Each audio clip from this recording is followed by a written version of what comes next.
m'appelle Moussa Mbaye, j'ai accompagné la CIDEP dans la réalisation de ce diagnostic sur la gouvernance et le dialogue dans le secteur éducatif au Sénégal, qui a été réalisé avec les antennes de la CIDEP. Nous avons préparé les outils de collecte et fait la synthèse du rapport que nous avons présenté. Qu'est-ce que le diagnostic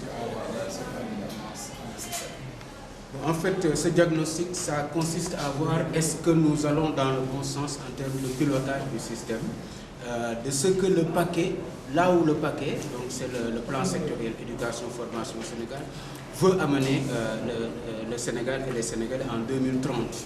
Donc nous avons demandé aux acteurs sur le terrain, est-ce que les résultats immédiats que cherche le paquet, à l'heure d'aujourd'hui, est-ce que ça correspond à ce qu'ils vivent, à ce qu'ils peuvent constater ou non, et sur les stratégies du paquet, est-ce qu'ils voient des transformations, des changements ou des effets. Alors ce que l'on voit, c'est que globalement, il y a 58% des répondants qui ne sont pas encore satisfaits du niveau d'évolution. Bon, on sait que le paquet, dans sa version actuelle, a été mis en œuvre en 2018, donc c'est assez tôt, mais qu'il y a quand même 42% qui se montrent satisfaits et qui désignent des efforts qui ont été faits sur ce qui nous amènerait à ces résultats-là. Donc c'est quand même un taux assez intéressant qui donne de l'espoir sur le fait que si on continue les efforts, on pourrait y arriver.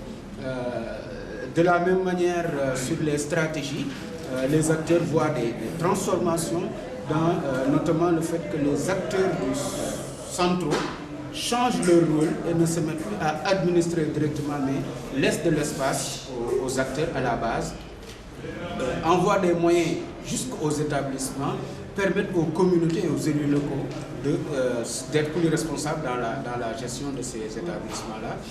Mais là aussi, nous avons un bon nombre qui sont encore insatisfaits parce qu'ils voient des efforts dans la mise en place de politiques, de nouvelles orientations, des outils qui existent, qui sont mis en œuvre, mais les effets ne se font pas toujours ressentir. Et nous pouvons dire la même chose sur l'installation de la culture de la redevabilité et l'obligation de résultats. Donc les instruments sont en place, les pratiques commencent à changer, mais nous n'avons pas encore la consolidation, le résultat. Les acteurs ne parviennent pas encore à jouer leur rôle. On s'est aussi intéressé au GNPF. Le GNPF, c'est puisque nous avons une vision holistique, c'est-à-dire qu'au Sénégal, on ne peut réussir l'éducation que si tous les acteurs sont inclus et y participent. Et il a été mis en place un organe avec les partenaires, avec la société civile, avec le secteur privé, pour ensemble planifier, décider de où on met les ressources, qu'est-ce qui doit être financé et assurer le suivi. Donc cet organe-là, il est important et nous avons regardé qu'est-ce que les acteurs sur le terrain en pensent. Donc, on a noté que malgré tout, malgré sa pertinence, le GNPF est peu connu des acteurs, y compris même des acteurs du système.